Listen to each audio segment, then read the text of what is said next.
Welcome to the Big Seance podcast. I'm Patrick Keller of BigSeance.com, and this is a place for an open discussion on all things paranormal, but specifically topics like ghosts and hauntings, paranormal research, spirit communication, psychics and mediums, and life after death. So basically, anything that pops up in my paranormal world.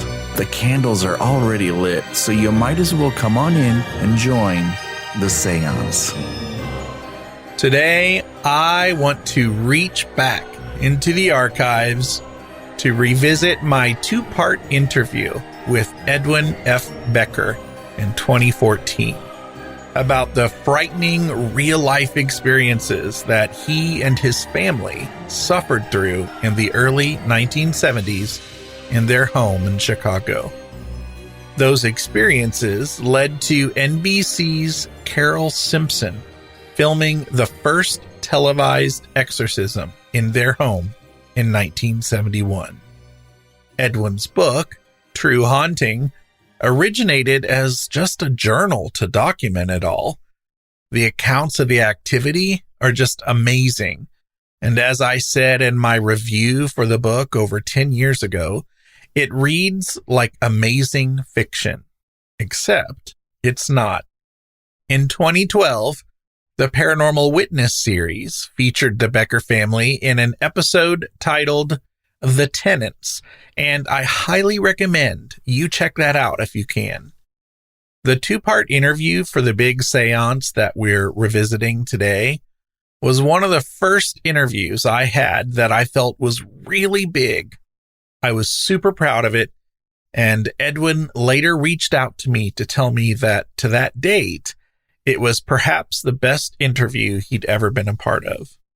Sadly, Edwin died about a year ago in November of 2022.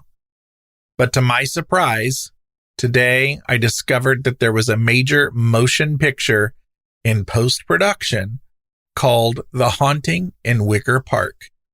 It's supposed to be based on Edwin's book, True Haunting, and it stars Jamie Campbell Bower, who played Henry Creel and Vecna in the 4th season of the Netflix series Stranger Things. iMDb says it was supposed to be released in 2023, but as you know, 2024 is just around the corner, and there are no trailers yet. There are, however, some behind-the-scenes production photos. I am thrilled to hear about this film, and I don't know if the delay maybe has to do with the strikes in the industry, but I do know that Edwin was aware and knew about the film because he excitedly announced it in one of his last social media posts. If you know any details about the release of the film and maybe why it's delayed, please let me know. Patrick@BigSeance.com is my email. Before I get to the interview, I want to pour our tea and then play the audio of the historic 1971 NBC footage of the exorcism of the Becker home. Thanks to Edwin, the footage exists on YouTube. The aged audio is kind of atrocious, actually. I do think it's worth a listen, though. But if it's too much for you, just skip ahead about 6 minutes for the interview, which, as I said, was originally split up into 2 episodes. So I've removed various elements and other segments from those episodes and kind of pieced them all together for you today. But because of that, you'll hear some fragments of music and things like that in the background. So I hope it's not too jarring. So enjoy another listen to this interview, and I'll see you on the other side.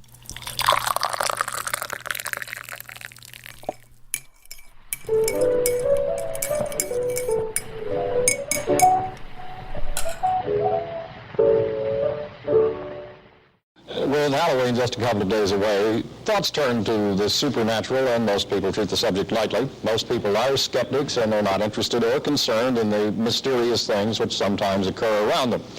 However, today we have the story of one family which says it was forced into becoming concerned. This modest two-story house is situated on a quiet street on Chicago's northwest side. To everybody else on the block, the house is like any other. But to the people who live here, it's haunted. Ed and Marsha Becker bought their home a year ago, and shortly after they moved in with their baby, they claim unusual occurrences began. Strange little things were happening. The telephone was coming off the hook, cabinet doors were closing, doors were opening, doors were closing, just strange things. Only thing that really bothered me was if things were to fly, like my mixer flew off the wall and landed right at my feet. And it didn't fall, it actually flew. It bent my house keys, my garage key, the same key twice. I have a different lock for every lock in the house. And I actually bent it and moved it. One time it sat on top of the refrigerator, one time it sat in the kitchen sink. And this was at a time when my wife was on vacation, so there was nobody in the house but myself. The Beckers said they had to install a modern trip lever in their bathtub because the plug would mysteriously wrap itself around the faucet when they weren't looking. This past week, they said they were awakened by the sound of a woman crying. It came from the dining room, but there was no one in the house but themselves. I hated to think of what it was. I kind of put it out of my mind. And I tried to find a logical explanation for everything that happened. But we couldn't. Mrs. Becker had heard about people who supposedly are able to rid houses of ghosts or spirits. So she contacted them and convinced them to come to the house and see if anything could be done. William Darrell Davis and Joseph DeLuise, ministers of the Independent Spiritualist Church in Chicago, agreed to perform without fee an exorcism. That is a ceremony designed to rid something of evil spirits. An NBC News crew was permitted to film the ritual. We were confined with the residents of the house to the living room. Each of us was requested to wear a cross for protection during the exorcism, which was conducted in the dining room. An altar was fashioned, on which were placed candles, a Bible, a crucifix, bread, and wine.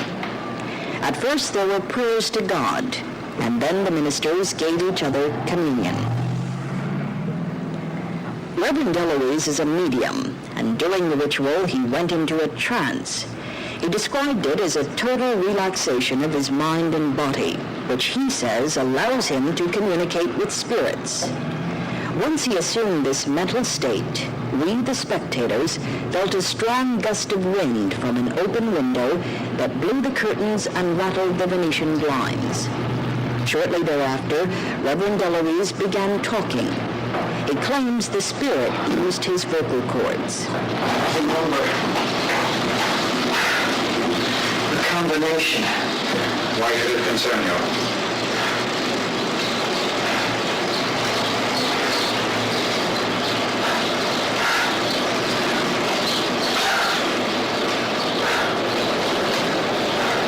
Can you realize this? I can't figure it out. Why should it? I can't understand it. Is it important to you? It's important to me. Why have you stayed here? In Reverend DeLuise's hand was a cross in a mirror which he waved through the air. This was supposedly to show the troubled spirit that it had no reflection and therefore did not exist. Then he apparently came out of his trance and told Reverend Davis to offer the so-called spirit the bread and wine of communion. Then Reverend Davis issued what he called the warning. And so much of this house has been purified. Let there be a warning. Or if the house is clean, and it is not replaced with that of soul and with love, then beware the danger 7 times the four which have left shall return. For this moment there is love. This moment there is release, and that which bothers the individual will come from within himself, and not from that which was here.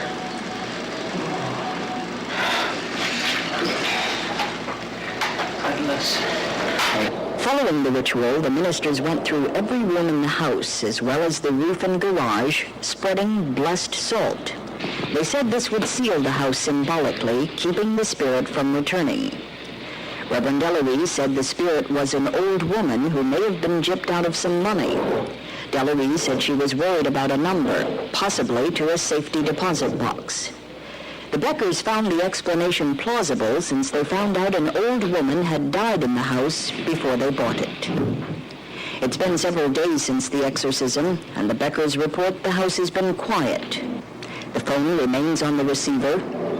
The cabinet doors are still. The mixer stays securely on the wall.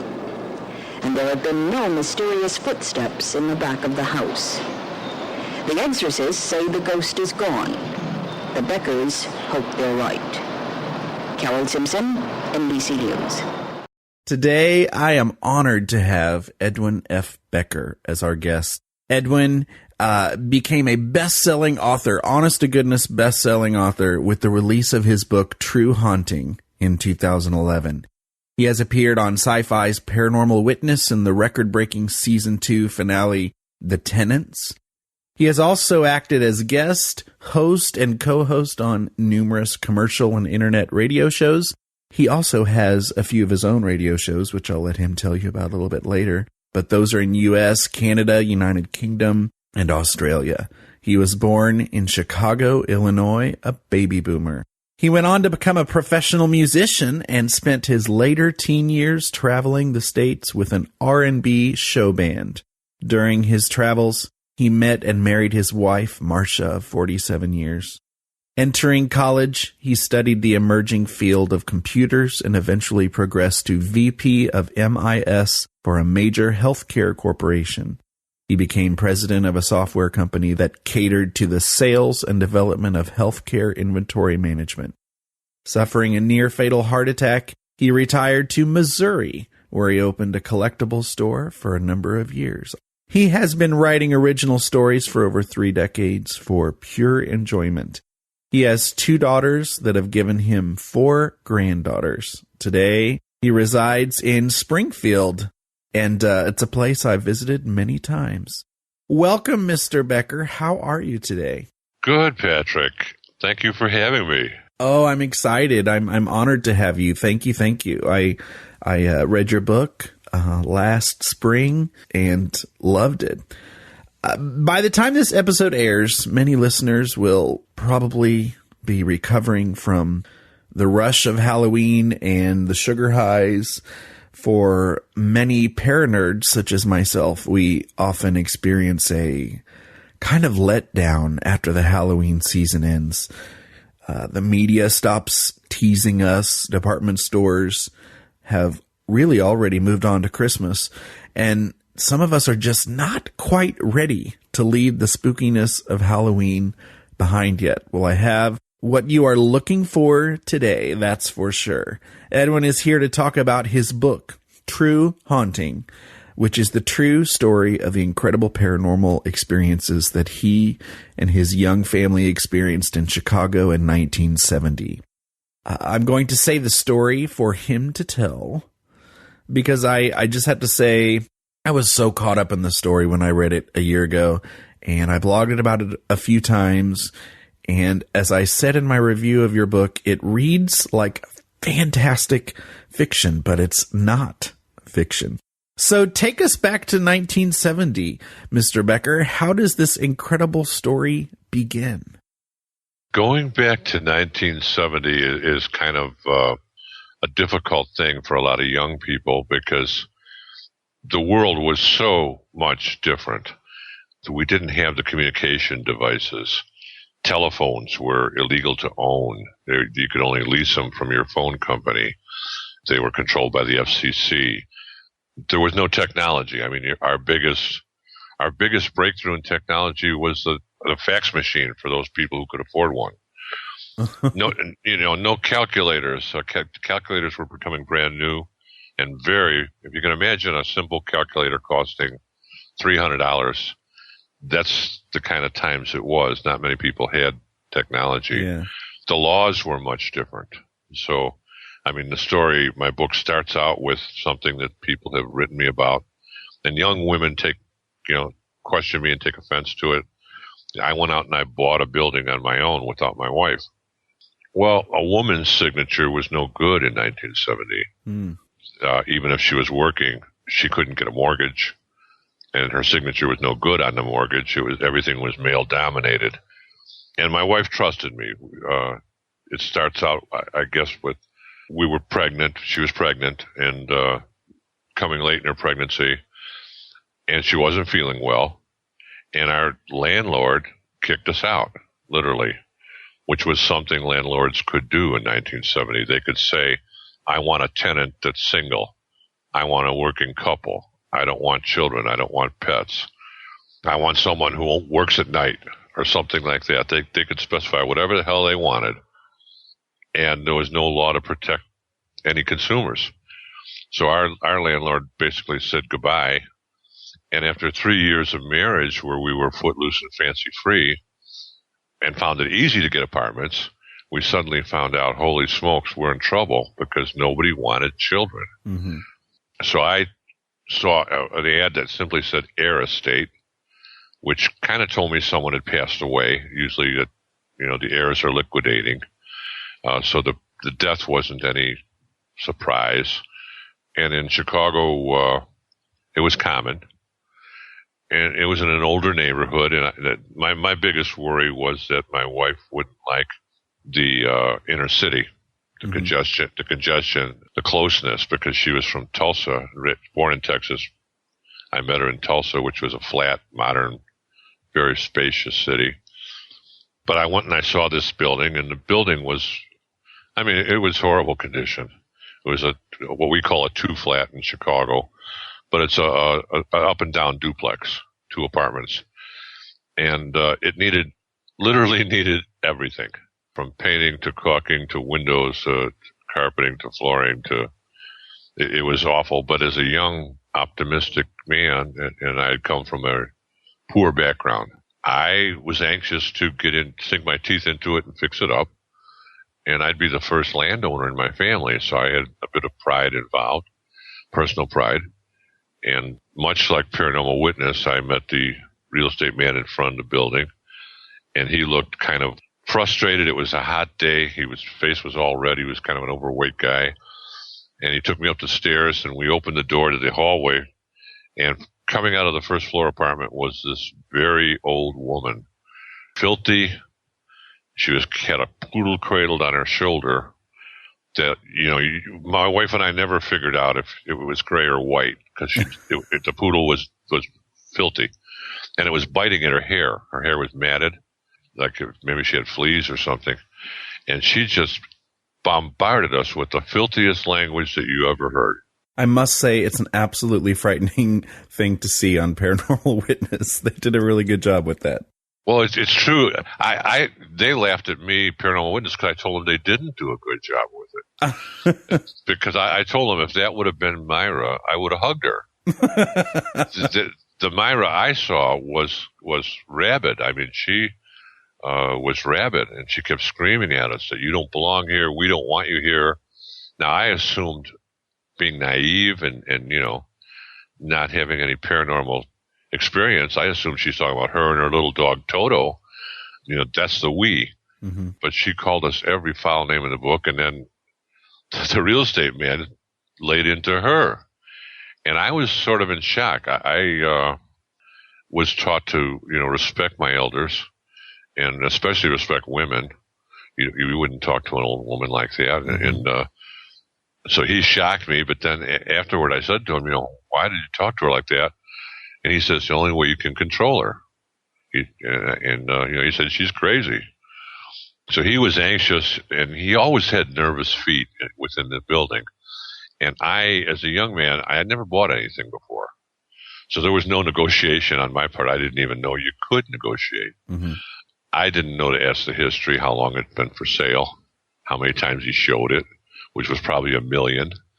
We went upstairs, and the apartment was full of rubble, and it had been ransacked and vandalized. Either they were looking for money, or they were.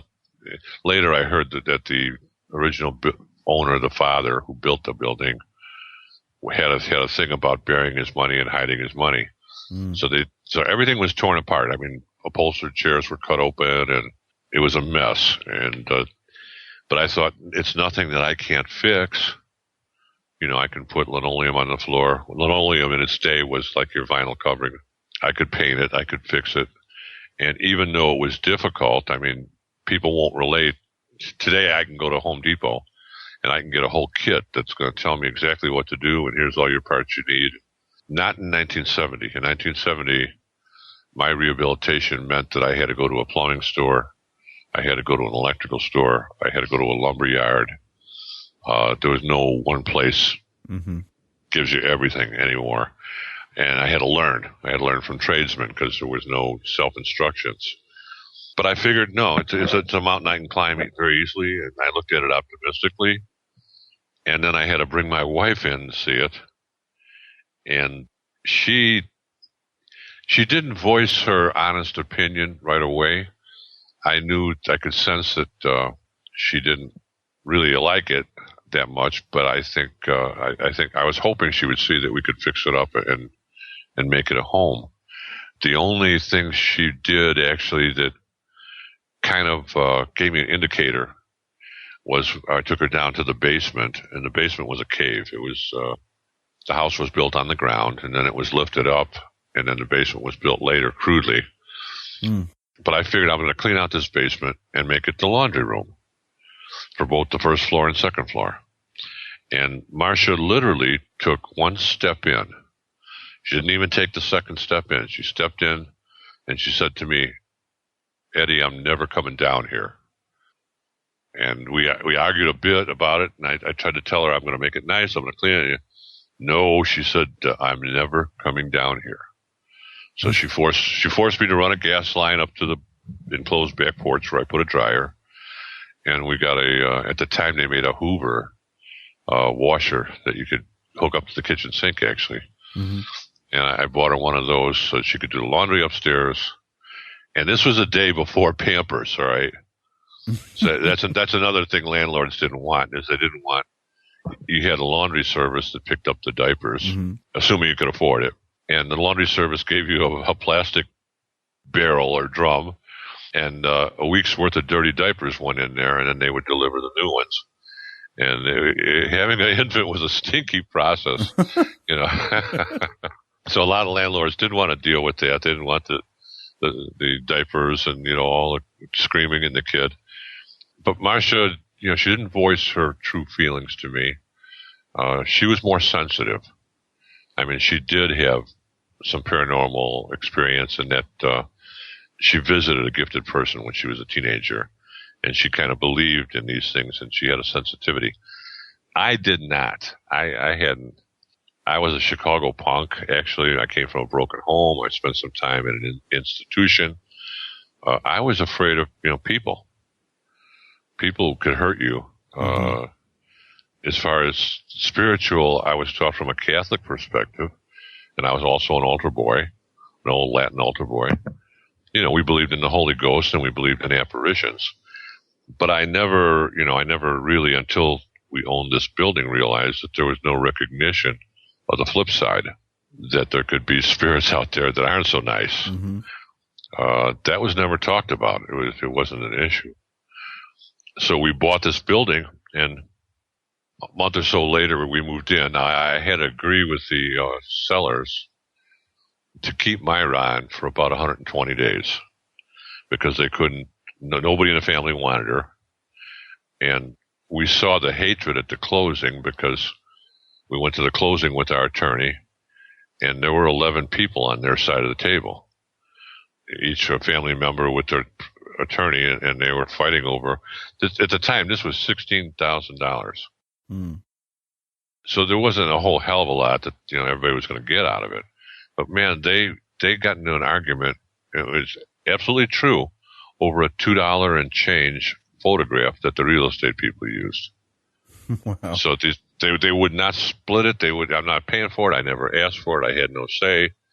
And the real estate man actually took money out of his pocket and paid for it. He had enough. And so I sensed the hatred that this family had. It was not a well-adjusted family. Dysfunctional was, an understatement. But they didn't want Myra, so they paid me to keep Myra, which I needed the money for 120 days, or I believe, and we kept Myra on. So we had a deal with her, popping in and out, and what I wrote in the book was true. I mean, when my brother and I were painting the apartment, all of a sudden the door to our apartment opened, and out came Myra, laughing and cackling, and this maniacal look in her face, and my brother almost peed his pants right there. He's 14. He was 10 years younger than I. And he had never seen her, and I didn't tell him about her. So it was like, here's this surprise. And his jaw dropped, and I went ahead and I grabbed her by the shoulders, and I turned her around, and she started weeping. Then she went from being hysterically laughing to just complete despair and weeping. And my brother said, who the hell is that? And I said, that's my first floor tenant. and then, as a young man and being close-minded, my wife kind of sensed my attitude. I didn't know how many times Myra had visited Marsha. It's not in my book, but it was after the book was released that Marsha and I sat down and talked, and she started telling me how many times Myra visited her. And I was shocked. I didn't know that Myra popped into the kitchen every now and then screaming at Marsha. But we kept her there, and eventually she left. And we started having anomalies, immediately. I believe spirits are intelligent. Mm-hmm. I don't know if they can look into your soul and see everything you've ever done like a demon can, but I know that they can sense what you're going to do and read your mind. I learned that while we lived there, because they could anticipate my actions whenever I tried to record them on a tape recorder. So they must have known that I was kind of bullheaded and a non-believer, and they started working on my wife, and she started telling me about things moving, and my reactions was not good. I basically said, yeah, because my thinking was, here she was a woman, she was always out and about and active, and now she's locked in a house. Now she just had a baby, and her whole chemistry just changed. I thought she's going a little bit off the deep end, with some she gets mad at me when I say it, but that was I was young. I didn't understand women, shoot, we're going on 48 years of marriage. I still don't understand women. But my write-off was that, she's imagining these things. And then it starts working on your relationship. For those people out there who are in the midst of a haunting, you have to guard against that. I would try to call home from work. And first you got to understand that we had a telephone installed.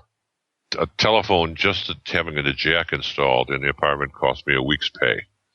Cost me $85. Mm. So I had it strategically installed in the middle of the apartment so we could get to it from either side. What they would do is they would take the phone off the hook, literally. And I would call from work, and I'd hear the phone busy. And in those years, there were no area codes. Everything was operator assisted. Local units were measured by the minute. You paid by the minute. Phones were very expensive. So I'd call home. The phone would be busy. Two things would happen. One, I'd be frustrated because I couldn't reach my wife. The second was that I'd hear the cash register ringing. It was like, we can't afford this. So I'd come home and I'd be really upset. And it started working on our relationship that way, in that I'd be mad. Marsha would look at me, innocently, like, what the heck are you mad at? And I'd say, why the hell don't you answer the damn phone? And she'd go in the front room and the phone's off the hook. She didn't know how it came off the hook. And it was like, well, as a logical person, my rationalization was the dog knocked it off, the cat knocked it off, Mm-hmm. But why aren't you checking it? Well, why the hell would she check it? I had to blame something, and it certainly wasn't going to be an unknown, boogeyman or something like that. It just continued, and I would get angrier and angrier as time went on. And finally, I kind of admitted that we had something. And it was time to get our daughter christened. And I asked the local priest, please come and bless our house after the christening, which he agreed to. And our daughter was christened. I waited for the priest to change into his civvies, and he brought his kid along. And we walked to the house. And just what you just didn't want it to happen, Murphy's Law, Myra pops out. First she locks the outer door, which made me angry. And then she pops out and starts screaming through the door window at the priest and calling him all kinds of just the foulest names. Embarrassed the hell out of me. It took away his composure. And I assumed anyway. So, she screams at the priest. We finally get past that. I apologize to the father, and we get upstairs. And unlike Paranormal Witness, we had probably 14 people there, 15 people. My cousins, my friends, my mother, my aunt. And we were going to basically have the house blessed, and then we were going to have a buffet, and the priest agreed. So this was a real ceremony, basically. Oh, yeah. And so he opened up his kit, and he put on his stole, and then he pulled out the holy water dispenser and a small Latin Bible, which and I had been an altar boy in my youth, so I knew what a house blessing was about, and it should have went from room to room. And he started in the front room, which was normal, and he had a brass, it's a smaller holy water dispenser that they carry. He raised his hand up in the air, and it just shattered. There was no Hollywood sound effect that went boom or anything like that. He raised it up in the air, he sprinkled the holy water, and as he did that, the brass just shattered in his hand. Wow. And it all fell on the carpet. And nobody knew what to make of that. I didn't. It was like, what the hell? I was familiar with the utensil. I knew you can't break it. If you dropped it, you might crack it. I'd never seen anything like that. He got on his knees and started picking up all the brass and crossing himself. And then he said, I must go. And I said, no, you got to bless my daughter's room. And he said, no, I'm leaving. And I said, no, I literally had grabbed his shoulder. And I said, Father, you're going to bless my daughter's room. So he went in there and he recited the prayer, hyperspeed. And then he picked up his case and actually went into the closet, because there were two doors that looked identical. One was the hallway, one was the closet. He closed himself in the closet, which everybody there had to control themselves from laughing. And he started to run down the stairs, and my blind friend was holding an envelope of a donation, which was typical. Mm-hmm. And I had to grab the envelope from him and chase the priest actually down the stairs. And he put his hand behind him. I had run track. So he had put his hand behind him like you would in a relay race, grabbed the baton. I handed him the envelope. He never stopped his feet moving. And I just figured the whole thing, between Myra screaming at him and the holy water dispenser breaking, he's having a bad day. And I figured I'd contact him later and get him to come back and bless the whole house. I don't think I emphasized in the book enough. My daughter's room was the safe room, actually, in the house. It's the only room that was quiet and nothing ever happened because it was blessed, I believe. And I don't think I emphasized that enough in the book, that we never worried about our daughter. She was either at Marsha's side during the daytime, and when she went to bed, she slept peacefully and undisturbed, and nothing was ever moved in her room or anything like that. But I went back to the priest, and I said, the following week I called, and he refused. And I called again, and he refused.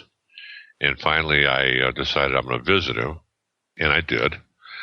And he came in, and he was kind of condescending and arrogant, actually, and sat behind his desk, and he said, how can I help you? And I said, Father, I've been calling you. I wanted to get my house blessed. And he said, it's been blessed. And I said, no, Father, I was an altar boy. You did a partial blessing. I said, but I'd like the whole house done in a traditional manner. He said, no. And we went back and forth, and finally, he sort of squeezed the G word out of me. And finally I said to him, Father, I think we have ghosts. And at that point, he gave me this wry grin. a real sarcastic look, and he said, "You and your wife should seek psychological help." How kind. Yeah, and I was a hot-headed young guy, and I just burst into, I turned the air blue, which basically exactly what he wanted. He had provoked me, and he knew he did. So he ordered me out of the rectory and off the grounds and told me not to come back. So we were, without, in those years, there were no investigators. I mean, today you can go to paranormalsocieties.com and you can click on your state and you can see all the investigators in your state. Missouri probably has 200. Mm-hmm. In those years, there was no such thing. So we were kind of without resource. And at that point, I started to become a believer. But it was like, what do you do about it? And you're in a midst. It didn't occur to me as being all that unusual, because if you understood the neighborhood and the times these houses were built in the 1890s, most of them, where they had funerals in the living room and wakes, what place wouldn't have held a spirit or two? Today I know that there's one on the same block that I talked to the former owner, and she lives now in Miami. And she said, yes, she had one down the block from us that had all kinds of activity. Mm. So it's not unusual. I mean, in an old neighborhood, in an older city, to have some kind of residual energy left there. Because people, unlike today, you, as a young man today, you might live in 16 different places in your life. You may decide, I want to try living in a condominium. Maybe I'll live in a farm. Maybe I'll do this. And we're a rather mobile society. In those years, people built a building, and they were attached to that building. I mean, when they built this building, the father assumed his children would live there, his grandchildren would live there, and it would stay in the family forever. And there was pride involved, I'm sure. Yeah, and in the case of this particular family, that's exactly what happened. I mean, they lived there, the children lived there. There was a dispute between two of the sons where one of the sons moved out, but the building had always been occupied by their family. So Marsha and I were the first ones ever to inhabit that building.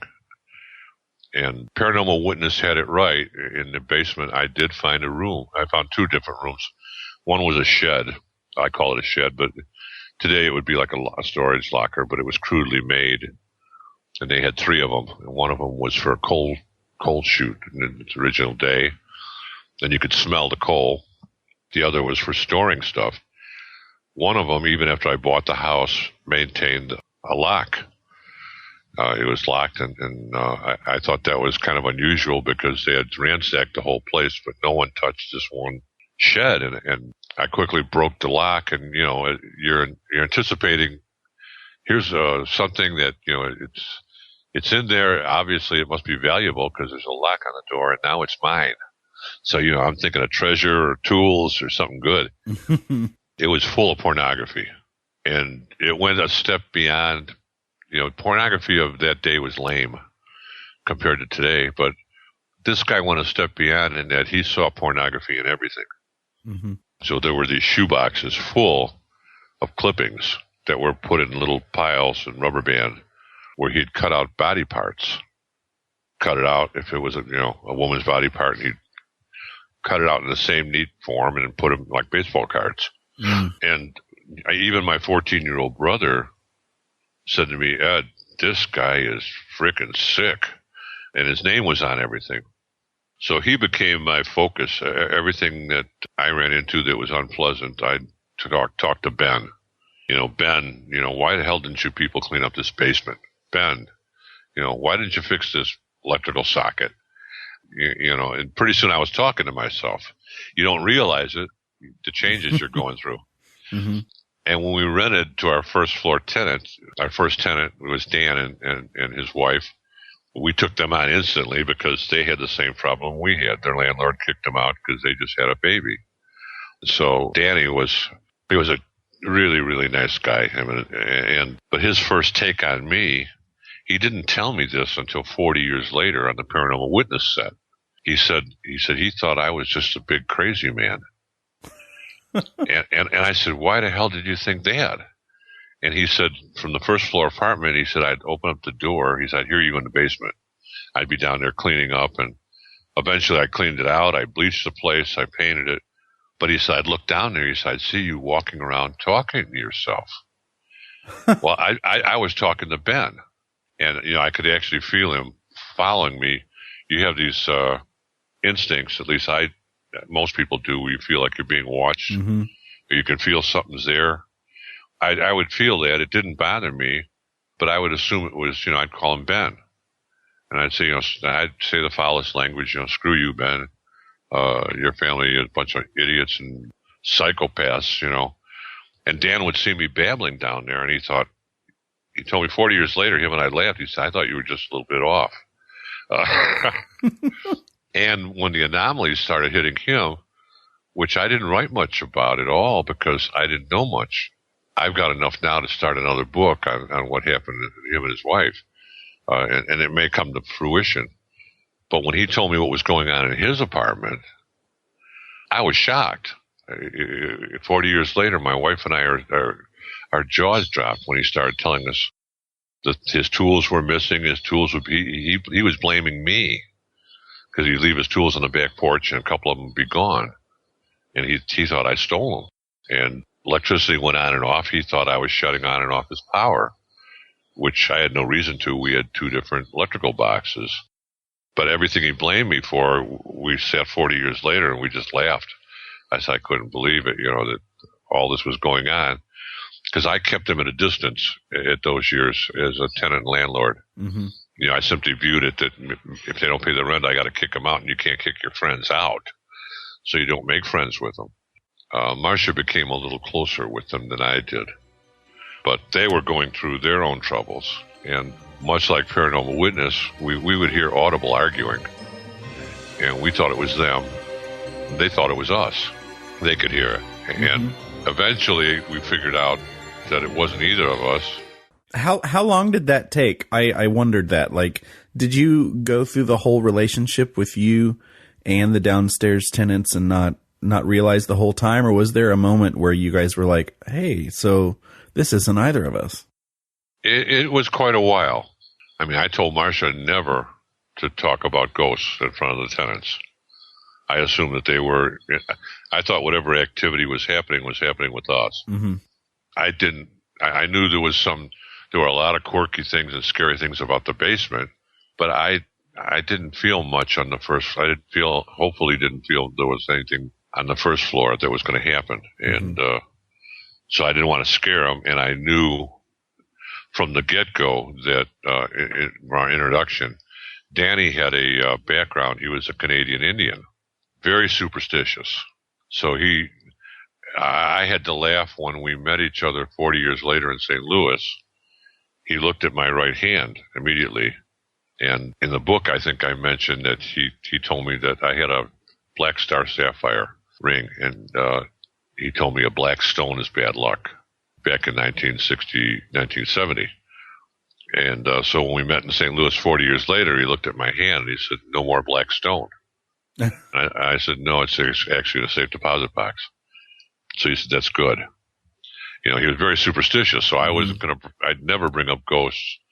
And his wife became closer to Marsha, and that's when things started to leak through. They would talk during the daytime. And Marsha wouldn't tell me a lot of it because she knew I didn't want her to do that. But they kind of figured out there were things happening on the first floor, and they realized that these sounds it wasn't us and it wasn't them. Mm-hmm. That our relationships were fine. And it caused me to borrow from one of my friends, actually my blind friend. He had a very expensive Sony tape recorder in its day. So I borrowed from him and tried to record it. And this is how I know these things are intelligent, because we could hear it clear as day, and I would go, and no sooner than I'd hit the red button, it would stop. They knew, or they could either see me or they knew my intent. I couldn't figure out which. But there came a night where, it was after the exorcism actually, where there was screaming. I mean, it woke us up at 5 a.m. It was the worst thing. It was probably the only moment ever that maybe scared me. really scared me. Mm-hmm. I was always frightened for my family and protective. But unless something confronted me face to face, I didn't have much fear. But one night, our dog, which ran away, came barreling into our room, jumped on the foot of the bed, and it was part shepherd husky and a little bit of wolf maybe. It put its throat to the ground, to the bed. The hair on its back stood up straight, and it bared its teeth, and it was really prepared to fight. And I couldn't see anything in the doorway. It was looking at the doorway, growling and growling. And I just didn't know what to make of it. And the next day, the dog ran away. I had completely forgotten about that part of the story. Yeah, and it's heartbreaking. The strange part was that 40 years later, with Danny, I did not know it, but his dog ran away. And I never knew he had a dog. Wow. So he bought a very expensive Afghan. And he said it was 4 days. He said on the third day, the dog became terrorized. And he said when he read the book, he read the book and then contacted me. Mm-hmm. Because I call him Dave in the book, not Dan. I couldn't find him or get his permission, so I didn't use his name. But he read the book and he read our story, and he said, the same thing happened with my Afghan. And I said, what Afghan? And he said, it was only there 4 days. He said, but he opened up the back door to let it out in the yard to do its business, and it made a beeline for the gangway and between the garage, jumped the back fence, and was gone. Wow. So we lost actually 3 dogs in the thing. But these things work on you, and they work on your relationship. And Marsha and our relationship became strained because I had one attitude, and that was, these things are meaningless to me, even if they do exist. Why be afraid of them? What can they possibly do? And I saw the mixer move, and I said, big deal. I mean, believe it or not, unless you've got, today maybe people would be more afraid because of the Hollywood movies. We didn't have any Hollywood movies in 1970. We had crappy old creepy movies that were actually funny, Yeah. So, the thing moves a mixer, that in itself didn't frighten me. It made me curious, and I wondered why and how could it do that. But I would vocally challenge it. I would say to it, you can move a mixer. That's really something. Why don't you try moving the refrigerator? That'll impress me. Other than that, you're a lame. Ben, you're just lame. And Marsha would start crying. She'd say, no, don't do that. You're going to attack it. And I'd say, screw Ben. He can't do crap. And then, maybe the lights would flicker and I'd get some responses, but none of them frightened me, But over time, what happens is you wind up, you're walking on eggshells, number one, because you don't know what's going to actually happen next. And you don't know what to attribute to paranormal and what not to attribute to paranormal. Mm-hmm. Because, the door opened and that maybe was paranormal. The window rattled. Is that really paranormal, or was it a vibration? You know what I mean? Mm-hmm. Pretty soon, everything starts to become paranormal or questionable. Well, and when you have tenants and, things like that, too, there's a lot more things would go through your brain. Yeah, eventually, it tore my wife and our relationship apart. And she decided she had to go home. And she didn't leave me per se, but she did go home to Tulsa. And I was there by myself. And then it kind of showed itself to me in more ways than one. It took my key. The first time it ever did that, it took my keys and it hid them, actually. And I'm a creature of habit. So even to this day, 48 years later, my wife marvels at me because I don't have files, I have piles. but I do everything in a logical way so that I can go right to something. And I put my keys in the same place, my wallet in the same place. And I had this hook on the wall, and I'd put my keys there, which was near the back door. And the next morning I got up, and they were gone. And it was like, I knew I put them there. So I checked everywhere, and there they were. I believe the first time was in the kitchen sink. And it was like, what the hell are my keys doing? And they'd bent the garage key, which further baffled me because I had nothing to do with the garage. I put a new lock on the garage. The new lock had nothing to do with the house. So why is it bending this garage key?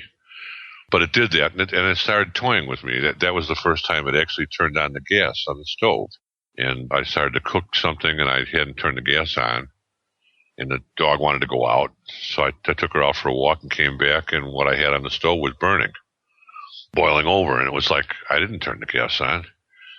And that kind of gave me a bit of a chill, because it was like now it's playing with something dangerous. Oh, yeah. So there was a clear difference in activity once they knew you were there by yourself. Definitely. They were going to... The problem became that I didn't give a crap in those years. So it made me angry. It made me more angry than fearful. Mm-hmm. And I'll always believe to this day that in the end, when I started to have thoughts of burning the place down, that kind of neutralized them. Mm-hmm. And I really meant it. So they knew, that I wasn't kidding. I figured, you guys want this house? How are you going to like walking around in an empty lot?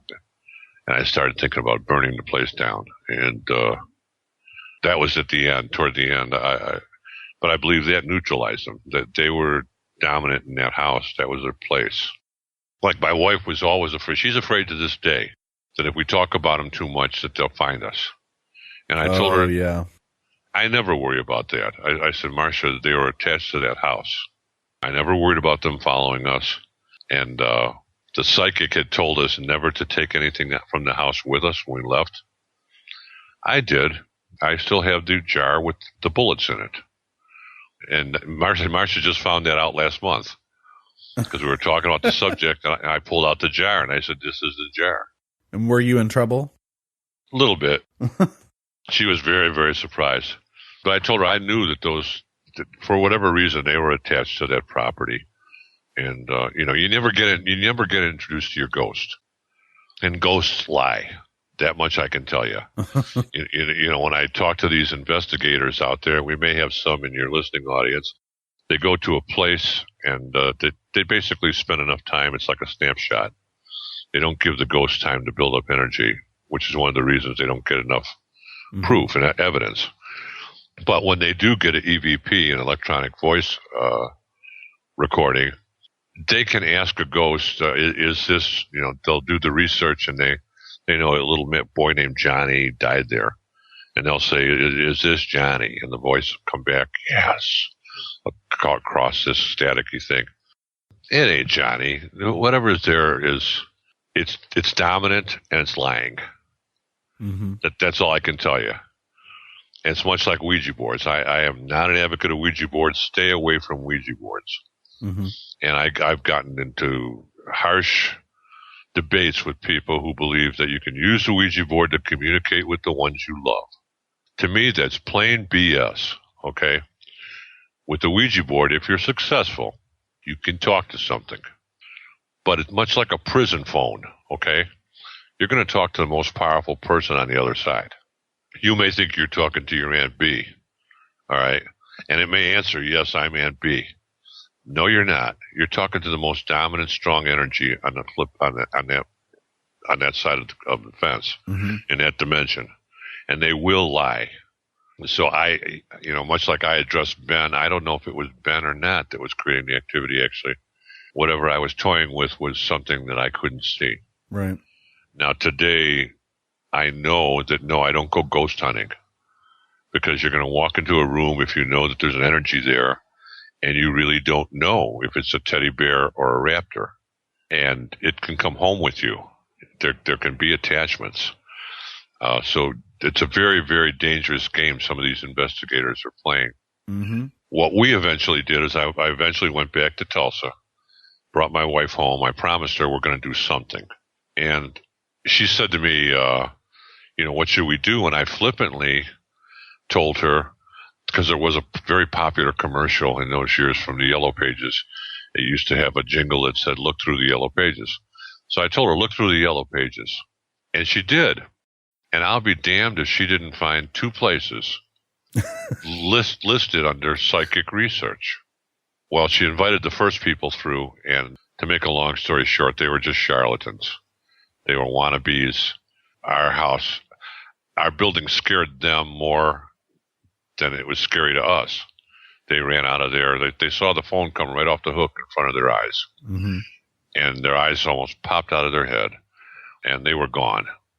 But the second group, I mean, thank God we were at the right place at the right time, because there was a prominent psychic who was involved in the location of one of the Manson people, and he attained national prominence. His name was Joseph DeLuise. Mm-hmm. My book is dedicated to him because he was a psychic, and he was out to help people, primarily not to make money. So he didn't do, readings at $600 a minute over the telephone or anything like that. And he sent an author, Tom Valentine, to investigate us. And Valentine was a very good author. He worked for the New York Times. And it's a great story how he got into paranormal, but I won't tell it. But he checked Marsha and I out. He wanted to know our backgrounds, where we worked, what we did. I mean, he went to our refrigerator and opened it to see, is there alcohol in here? He found out, no, we're very clean people. We work. And then he investigated the building and decided, yeah, this is for real. So he invited Joe DeLuise to come in. And Joe DeLuise showed up with a protege, a woman, and I didn't like him. Much like I said in the book, he was, dark-haired, dressed in black, a goatee. He kind of looked more like the devil than he did like a psychic. And I'm always, being brought up in Chicago, I question everything. You're born skeptical. People aren't who they say they are a lot of times. And I saw him, and it was like, oh, no, here we go again. And he came into the house, and he did some stupid thing. I thought they were stupid. He basically looked in our living room first, and there was no furniture. And he said to me, you don't use this room very much.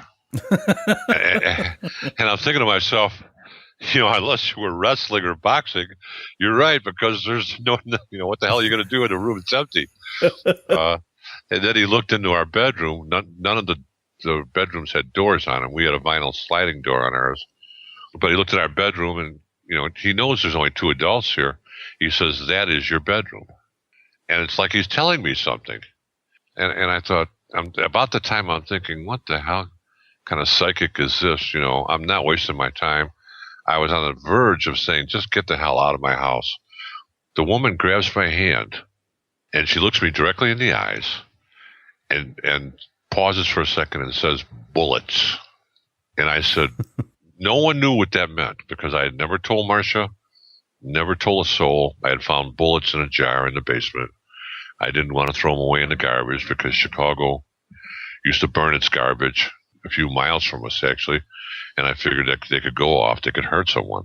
So I put the jar of bullets up on top of the rafter in the basement. But when she said bullets, it was like bullets. It took me a second to realize, because I had forgotten about it. And I said, yeah. I said, what about bullets? And she said, in the basement. And I said, where? And she said, above the rafter. And Marsha's looking at me like, what the hell is she talking about? And only I knew. But that captured my whole being at that time. It was like, holy smoke, she read my damn mind and looked into it. And it gave them credibility. So then I opened up everything to them. I said, just go about your business and anywhere you want. And gave them the keys to the garage, gave them everything. And they spent a few hours there. And Joseph came back and he said, you have, today they'd call it infestation, but in those years they didn't have that word. And he said, you have multiple spirits here. And he said, some good and some not so good. And he said, there's one on the first floor, which is, that's the story that I hope I can tell someday if I get Dan and his wife's permission. He said, there's one on the first floor. He said that I'm not sure I can even deal with. Wow. So he said, I'll get back to you. So he left. And I guess he immediately went looking for an exorcist. And he went to a Catholic priest named Father Joseph Wood, who actually had an NBC radio station. And he discussed it with Father Wood and wanted Father Wood to help him. But Father Wood, being a good Catholic and observing the protocol, said it would take too long. He said, I have to go through the archdiocese, and then they go through Rome.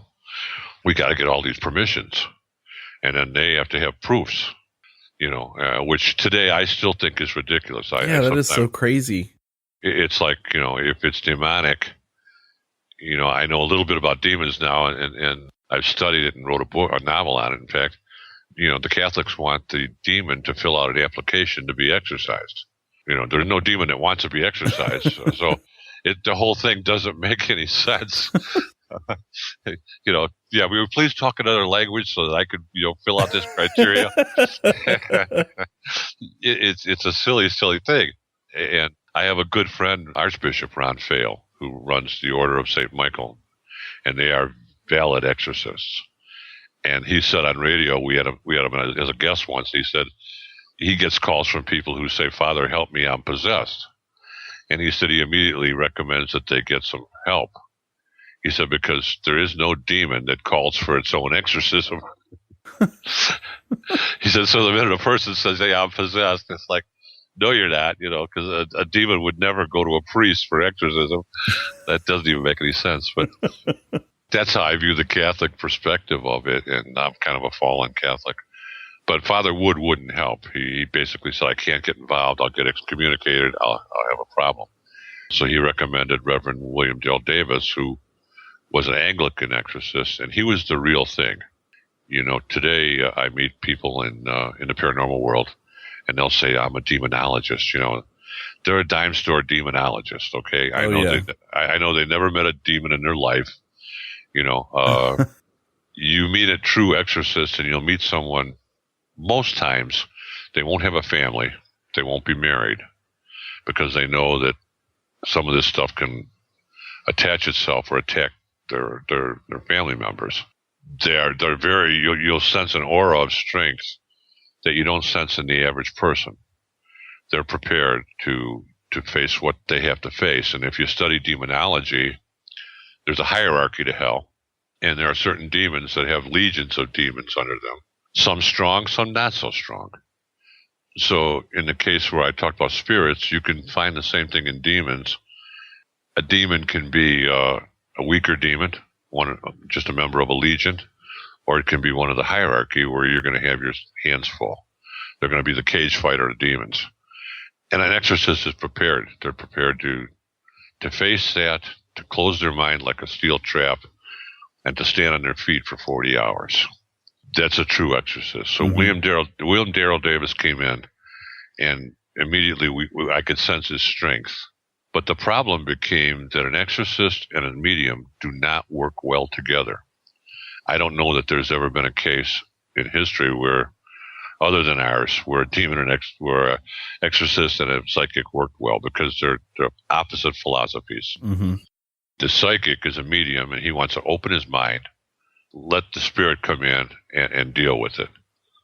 The exorcist, that's something they don't accept.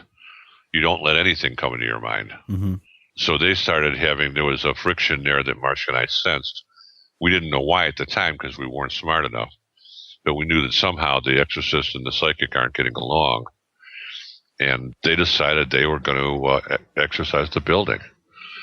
Well, somehow, I guess it was Father Joe Wood, is what I'm guessing, told NBC that there is something going on at our house. The next thing I knew was I received a phone call from Carole Simpson. And, she was the premier reporter for NBC, and she went on to be the first black woman ever to anchor the evening news. Mm-hmm. She called me and she said, can we cover this event? I refused. Much like Paranormal Witness, I didn't want any exposure. I'm now in a computer field, which basically was confined to accounting in those years. And that was a time period where you didn't want to flaunt having, paranormal activity. People would think you were crazy. Everybody thought we were crazy. That's one of the things that caused Marsha and I, once it was over, to run and hide. We had writers after us and reporters, and, unlike Amityville, who sought some years later came Amityville, and they sought public attention. Mm-hmm. We didn't want any part of it. I was in computers. At the time, computers were basically an accounting machine, so we were in the same level as accountants. I didn't want to be viewed as a nut, so I refused, and it was actually Joe DeLuise and Tom Valentine. They just released a book called Psychic Mission, which I have made famous in the last few years. The only copy you'll find is on Abe's for $165, I think. I swear to God, I've sold more of his books than he did in 1970. But he said, Ed, I could use the exposure, and they had spent so much time with Marsha and I teaching me how to behave and quit antagonizing and making me a little more spiritual, a little more compassionate for explaining to me what these energies really were. They never asked for a penny, so I could not refuse. So NBC came in, and it became the first ever televised event, a paranormal event that was ever taken seriously. I mean, I spoke the other night with a Hollywood producer, and he said, well, maybe that it could have been a tabloid piece. Mm-hmm. And I said, there was no tabloid piece in 1970. There were 3 channels. Local news was a half an hour. Less commercials was probably 26, 25 minutes. And they gave this 6 minutes of coverage. They also produced a second piece, which was for their program First Tuesday, which was rivaling 60 Minutes at the time. But they didn't show the First Tuesday segment in Illinois because of the news attention. So I never got to see. Other people saw the First Tuesday piece, and I wanted it. And when I agreed with Paranormal Witness, I knew Paranormal Witness and Sci-Fi were owned by NBC. So they had access to the archives. Yeah, it's probably pretty lucky that you have it, right? All there is what exists on YouTube. Yeah. And I had to tell you, and I'll link that in the show notes. It is, if you have not seen it, it is fascinating, and I've seen it multiple times. It's a little creepy. Well, it's one of the things that really aggravated me was the archives disappeared. Mm-hmm. And they took 2 days worth of footage. But if you look in that YouTube piece at about the 1.5-minute mark, there'll be a dark doorway. There is no door on that. It was a vinyl folding door. Mm-hmm. You're gonna see a ghost start to come out and go back in briefly. Wow. You're gonna think that a woman's skirt or a woman's robe or something is coming through the door. You're gonna see the tip of it solid as a rock, and then you're gonna see it back off. And one of my readers saw it way back when and pointed it out to me, because I won't watch that piece. If I watch that piece, I smell the room, I feel how I felt, and it's like PTSD. Yeah. I don't like that piece. But the ghost is there, so once I knew that, I asked Paranormal Witness, can I have all their footage, even the raw footage that they didn't use? And they said, you can have whatever we find. So they went to Chicago in the archives. Everything is gone. Wow. Yeah, so they had to come back to me at the end of Paranormal Witness. It shows the scenes. Mm-hmm. Those were actually from my DVD. NBC lost everything. So they say. Yeah. And couldn't access it. But that exorcism went on for 3.5 hours. And it was very, very creepy. All I have is I got the sound tape because I had my tape recorder running. And I recorded all 3.5 hours. And there are sounds on there that were not heard by us audibly that are on the tape. You mean like EVP? Yeah, well, one of them is. One of them is clearer than any EVP I heard.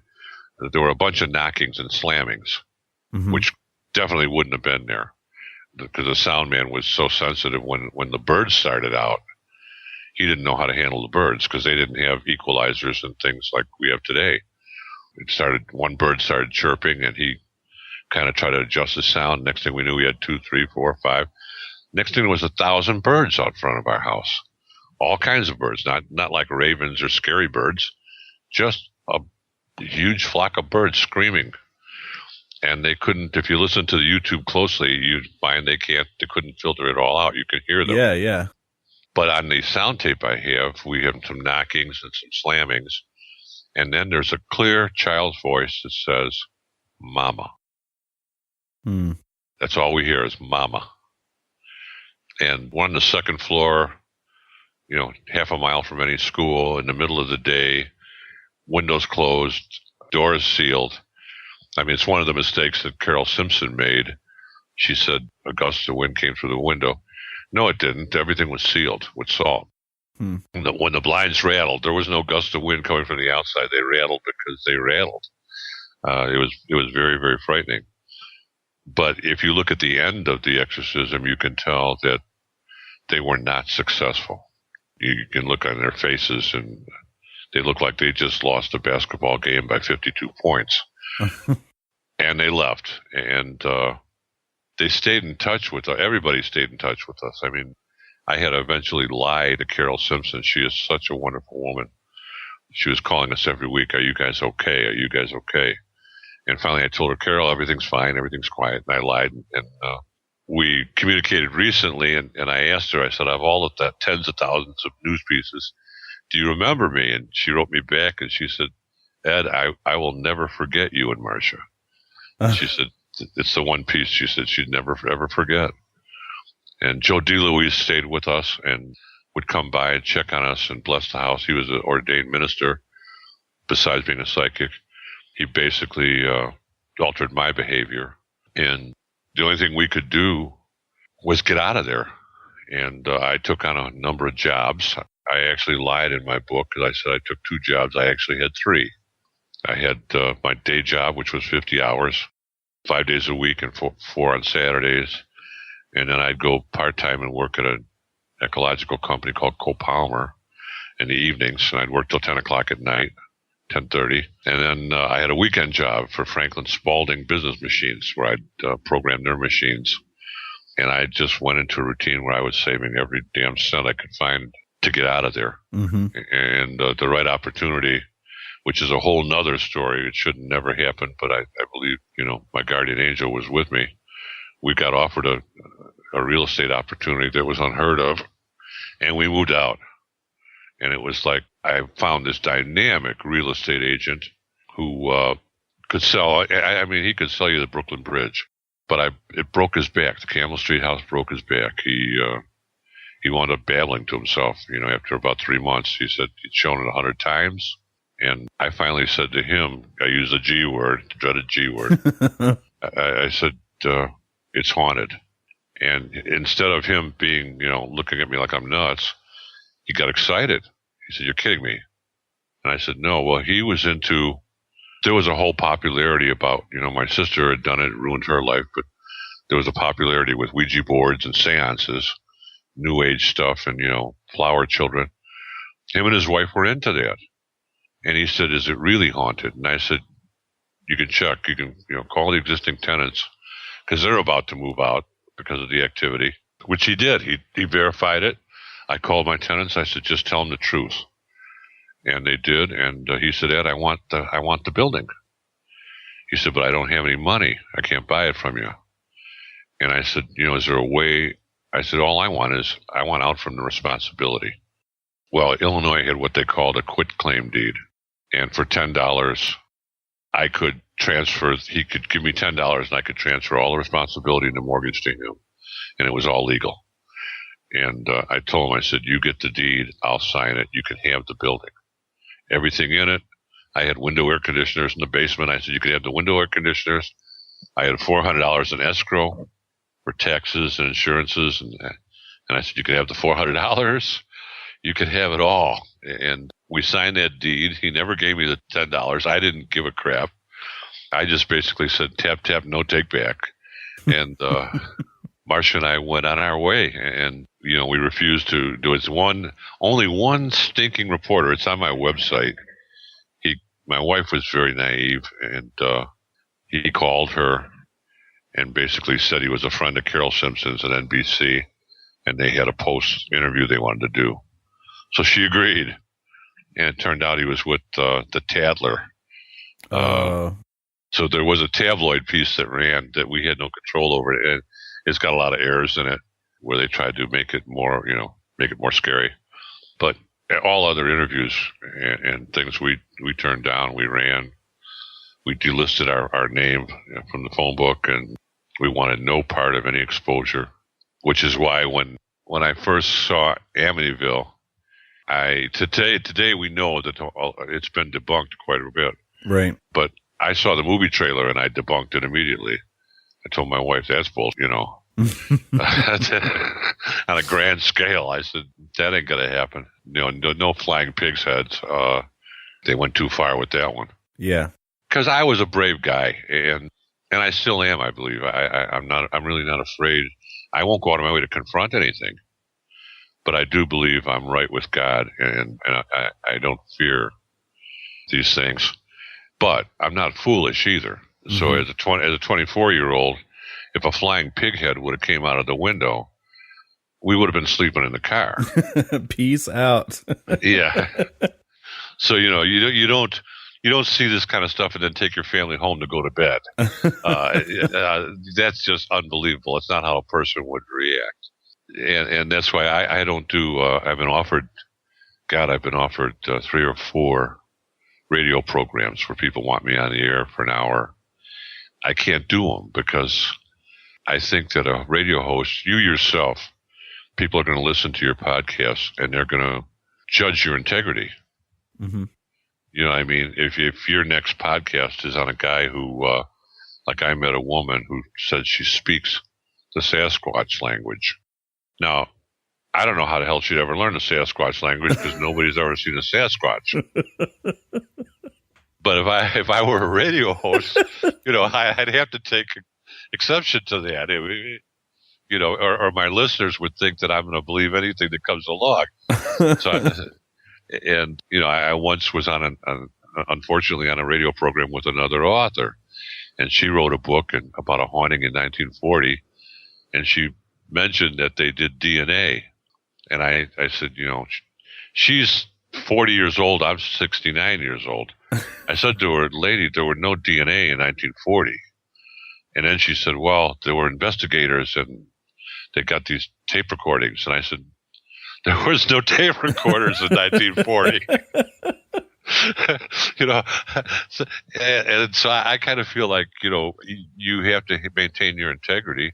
You can't, everything that Hollywood can invent can't become paranormal.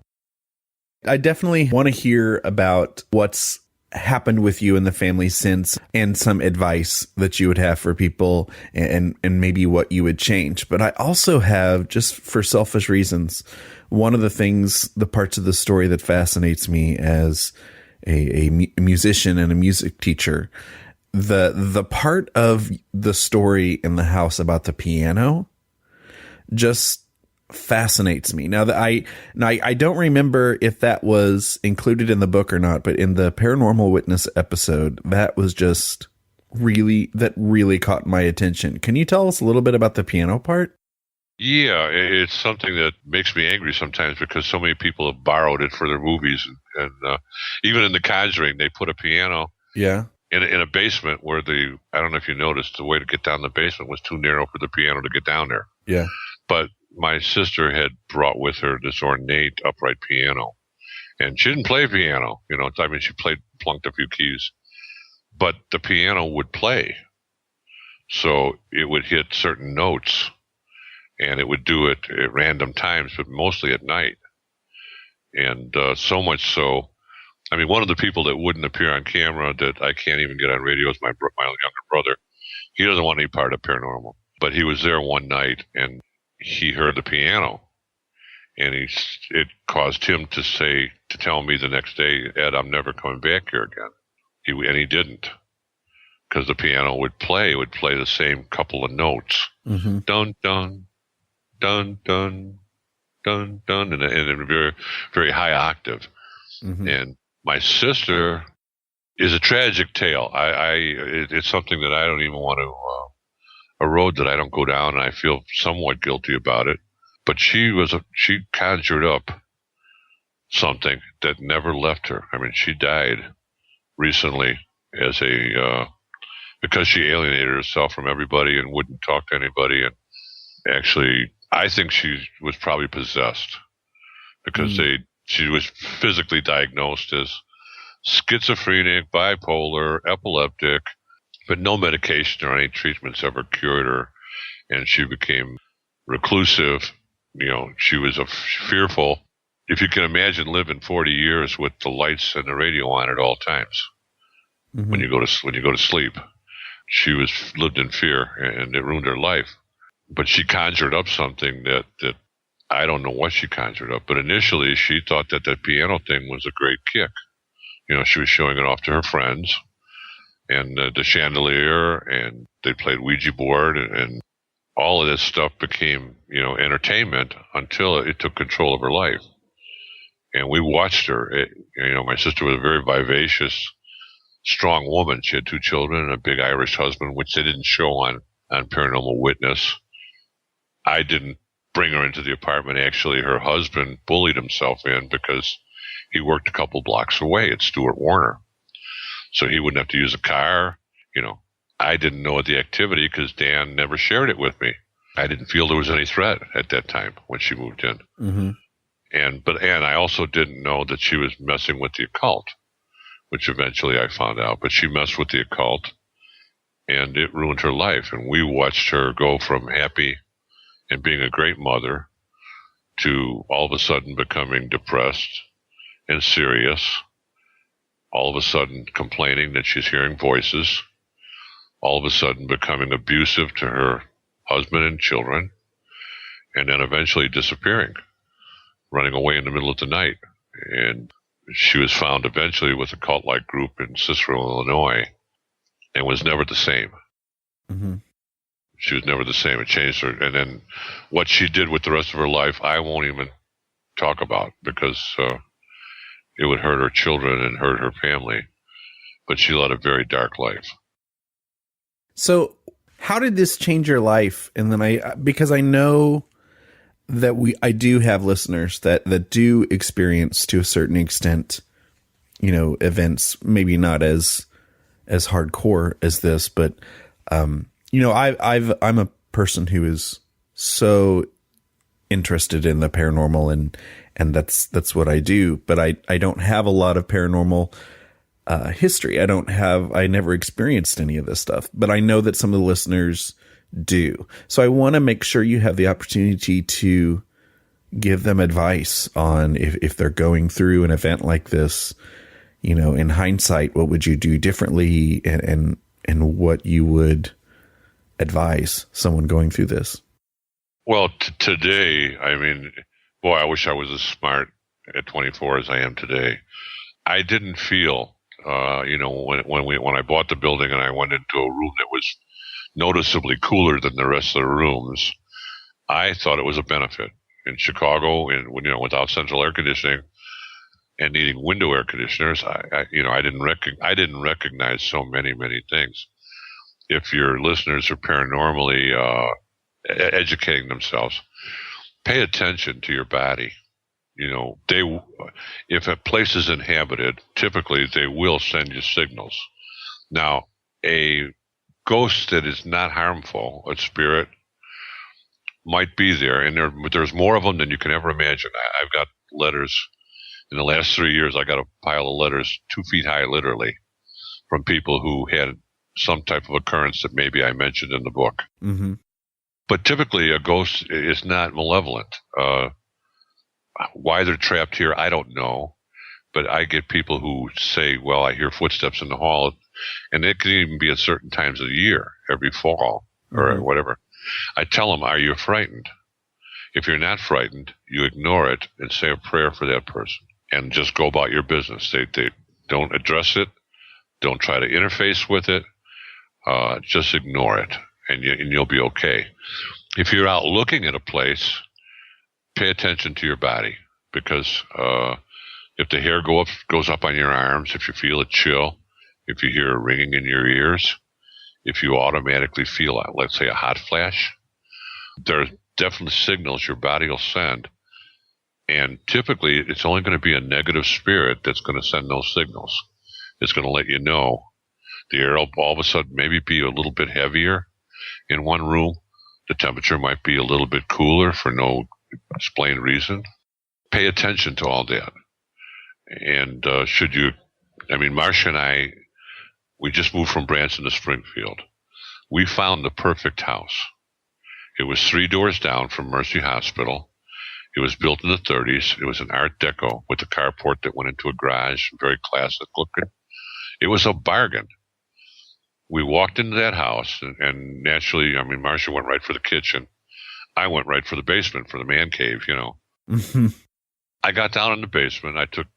Got halfway in, and it hit me. I mean, the air got thick. There was a slight ringing in my ears, and I basically backed off, and I said, I'm sorry I intruded in your space. You know, God bless you. I went back upstairs. I said, Marsha, and I saw the same expression on her face. She said, no, we don't want this house. And we walked out. Now, she could have threw me to the hospital. It would have been very safe for me to live there, but we couldn't buy that house. We knew it was inhabited, and we knew whatever was inhabited was possessive. It was letting us know right away that there's something here. You can feel it, okay? You can feel it if you're paying attention. And I love your response to that. You know, just back off, give them the space. God bless you. That's what a lot more people should react that way. Marsha and I have had a number of occurrences since Campbell Street, and most times that's how I handle them. Because there are spirits. Even in this house here, which is very, very clean and is blessed from head to toe, and there's blessed items in every room, whether they're conspicuous or not. We get travelers. We call them travelers. Mm-hmm. And we get more of them during the holiday season, which Marsha always blames on my relatives. I don't know why. I don't know why she doesn't think they're her relatives, but she says they're your relatives, you know. And they'll let us know they're here sometimes, and we can sense them. And sometimes they'll show up in a camera as an orb, a single orb. And let me tell your listeners about this, all right, because there's a huge debate going on about orbs. Yeah, go ahead. My daughter is a professional photographer, and people send me all kinds of pictures.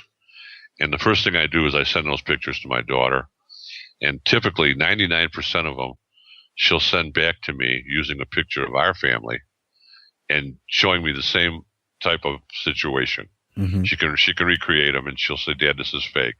With orbs, she can create orbs using dust, like people say, but she can only create clusters.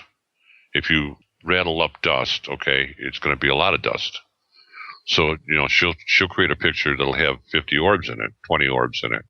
Her take on it as a professional photographer, and she's done magazine covers and she's done inserts and advertisements. She says if you have a picture where there's only, let's say, a single orb or two orbs, she says that's something to take seriously. Yeah. And I've got a picture on my Facebook. I should put it on my website. It's a medium that I know that's very, very talented. She's an empath. It's her program that I do on Sundays. And she confronted a spirit. So she was on a ghost investigation, and she confronted a spirit. And when she confronted the spirit, she asked the people with her to take a picture. Because she said, I'm face to face with him right now. And they took the picture, and you can see her. I mean, she's sweating, she's bothered, but right in front of her face is a big orb. Wow. So what she was seeing was a spirit, and in particular it was a man, actually. What the camera saw was a single orb, a big one. And so you got you got real orbs, and you got not so real orbs. In the world of paranormal, I find it absurd if anyone basically poo-poos everything. You know, the orbs are all phony. Well, just because we can recreate it doesn't mean it's phony. Yeah. I mean, what I tell people is that if I would have been able to take a good picture of the apparition that Marsha and I saw at the base of the stairs, it would have been a picture of an old woman, as solid as you and I. And if I were to show someone that picture and say, here's your ghost, they would basically say, that's fake. That's just an old woman. Mm-hmm. It's like, what do you expect the paranormal to look like? What do you expect them to look like? You know, aliens, devils, animals. There, a lot of these, I don't know what all spirits are, so I'm not an expert. I can't tell you. I can sense malevolence against non-malevolence. I know demonic. Demonic is something that's, if you have to ask the question, is it a malevolent spirit or is it a demon? It's not a demon. A demon is going to let you know. They're going to let you know with the power, the sheer power and force. So a malevolent spirit can be, or what they might call a poltergeist, can be playful, can be mischievous, can create damage, some damage, but it's not going to harm you like a demon would. But in this world where, everybody's questioning everything, I find it kind of ridiculous that, it's paranormal, which means there is no answer. The only thing I think I question is where people basically describe things that only Hollywood has created. Yeah. So when they start describing portals that you can walk through, it's like, no, your imagination's gone a little bit too far. I just watched Deliver Us from Evil, Ralph Sarchie. Mm-hmm. No, I don't believe that there's a saying that you can say that can open up a portal anywhere you go. I'm sorry, I don't think that that's Ralph's story. I think Hollywood distorted it. So, people believe the Hollywood things. Ghosts are not theatrical. They're random. They vary in their power. They vary in their intent. They're unpredictable. Yeah. And once I learned about these energies, no, I don't want to interface with them at all of free will. If they wind up traveling through our house or something, I know that they're not malevolent because they wouldn't be able to exist here. So we pray for them, I can tell you of a real experience that I had. I've died twice in my life, okay? The last time was November 8th, 2012. I had an attack of V-tachycardia, ventricular tachycardia, as a result of a previous heart attack I had 20 years ago. They shocked me, and my heart stopped. Instead of resetting, it stopped. And then they kept shocking me, and they finally, the last one, I guess, was the maximum voltage, because they had to bring in a special guy to approve it. And they brought me back. I never knew I was gone. Okay, so I was on the gurney as far as I knew, and I was laying there, and they kept asking me, what's your name? And I said, Ed Becker. What's your name? Ed Becker. And they asked me, and I started cursing. I said, frickin' Ed Becker. How many goddamn times do you want me to say my goddamn name? Well, then I felt this huge kick in my chest, and I felt better. And my daughter and my wife were there, and they had tears in their eyes. And I said to my daughter, what the hell is wrong with these people? And she's looking at me like I'm nuts, and she says, what are you talking about, Dad? And I said, they asked me my name 52 times. How many? I said, what the hell does that have to do with anything? And she said, Dad, my wife's and my daughter's jaw dropped. They said, Dad, you were unresponsive. Well, I said, that's impossible. I described everything about the room. I described everything that went on. I saw the last guy come in. Actually, he had a red jacket on. I guess they gave me 400, and they cranked it up, whatever they and that was the mule kick that brought me back. But I said, my eyes never closed. And they said, yeah, Dad, you were unresponsive. Well, what gets me now is that, was I a ghost? You know what I mean? Uh-huh. If I was there and aware of everything and seeing everything that was going on, and I thought I was screaming and they didn't hear a word, but I was aware of everything, if I wouldn't have come back, would I have been wandering that hall? Some deep questions. Yeah, it's... my daughter and my wife were amazed because I described everything, and the one guy grabbing my hand and the guy in the red jacket I never should have saw, but I saw everything that was going on, and I really had an attitude about them asking my name so many times. The doctor was surprised. Then I found out what Michael Jackson was addicted to because I was so pissed off. The doctor said, I'm going to give you something that's going to make you really happy. I swear to God, he gave me an injection, and it was like, oh my God, this is good. A little bit of that propofol was there? Yeah, apparently, yeah. Because I knew why now Michael Jackson named his place Neverland. It was like, I could fly, But I always wonder, was I a ghost? Is that what happens to a ghost? That they die and they don't know it? Well, and it also makes you wonder what would happen if we experimented with EVP in hospitals in those types of situations, or, other paranormal investigation equipment, would you see people who were out but not dead? And, would you experience paranormal activity from those I people? I believe a lot in hospitals. I believe a lot in hospitals. As a writer, I've always been observant. I watch everything and people's behaviors and facial expressions, things about the room. I'm pretty good. A lot of people call me empathic, but I'm not. I've had psychology, and I know all the facial tics for lies. I'm a great reader of people and things. And I can walk into someone's office, like I had to be treated for PTSD after my first heart attack. And I had to get matched up. You got to get matched up with a psychologist that you can be on the same level with.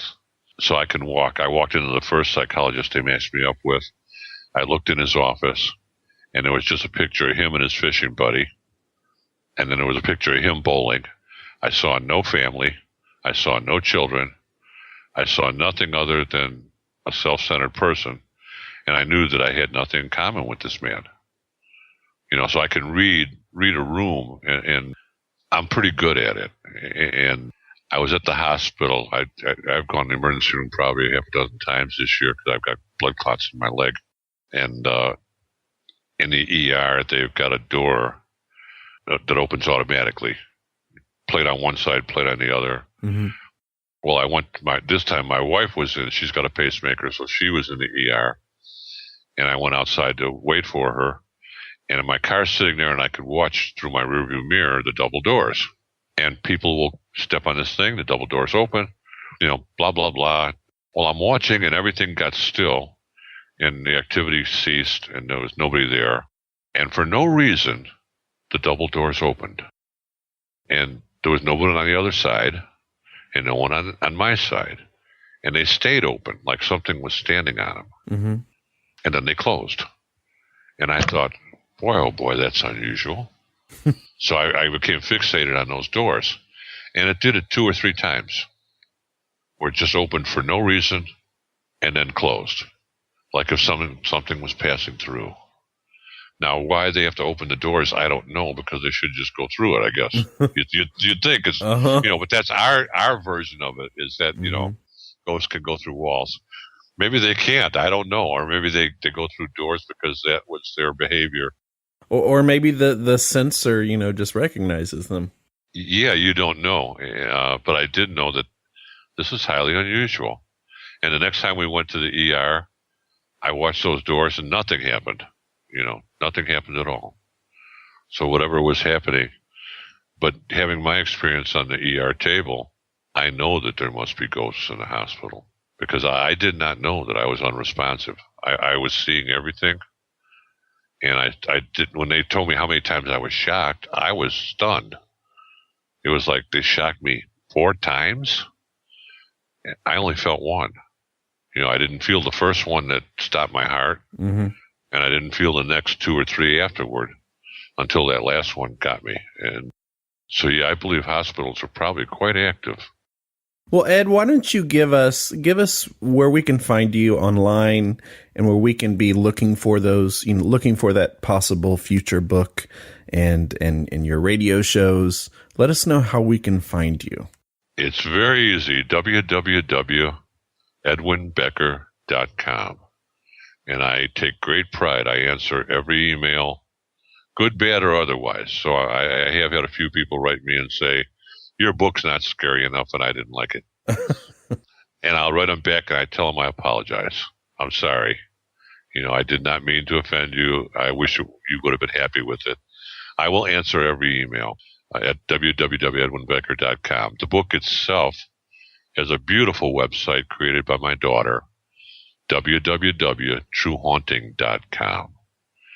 And you can also find me on Facebook. And I answer all correspondence. I enjoy it, and I'll love to meet you. So please, if you have desire to contact me, please do. And tell us about these radio shows. The radio show's Wednesday night on Blog Talk, which typically I advertise on Facebook. And if you join my guest list, you'll get an email for the address. the Paranormal Angels, which is my wife and an empath, Geraldine Baus. They have their own program, and sometimes I jump in to put in my 2 cents. I produce that program. And then on Sundays is the same. It's a show called Empath Talk, where Geraldine Baus basically talks about gifted people and the various levels of gifts that people can be born with, from being psychic to empathic to clairaudient to all these various things in quality telekinesis. Very, very educational if you have that interest. And I produce that for her. And I'm on radio from time to time. Cool. Well, Ed, I had to tell you, I thoroughly enjoyed our conversation. And like I said earlier, I'm honored to have you on the podcast. And I wish you good health. And you totally rock. I enjoyed the book. And I'll probably read anything else you throw at me. So thank you for being here, sir. Patrick, you're so welcome. As I said, you have a great radio voice and a great manner, and I've been pleased to meet you. So in the future, if there's anything I can do for you, just don't hesitate. Oh, you rock. Thank you very much. For show notes, including links to anything we may have mentioned in this episode, visit bigseance.com. And you can continue the discussion and hang out with a great community of paranerds by joining us in the Big Seance Parlor on Facebook. Want to hear your voice in a future episode? Go to bigseance.com/feedback to learn how. Thank you so much for listening. Unfortunately, it's time to blow the candles out, but we'll see you and light them again next time.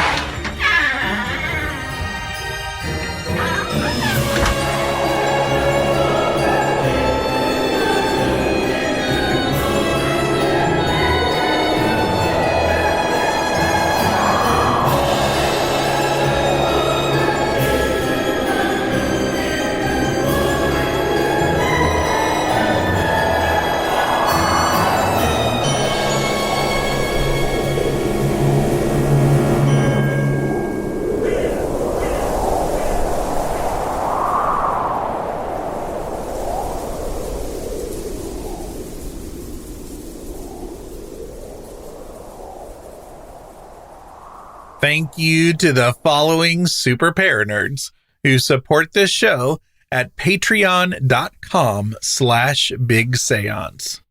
Jennifer Scanlon, Michael Henson, Daryl, Anne-Marie Sullivan, Natalie N., Kim Robb, Josiel Lorenzo, Susan Davey, and Sue.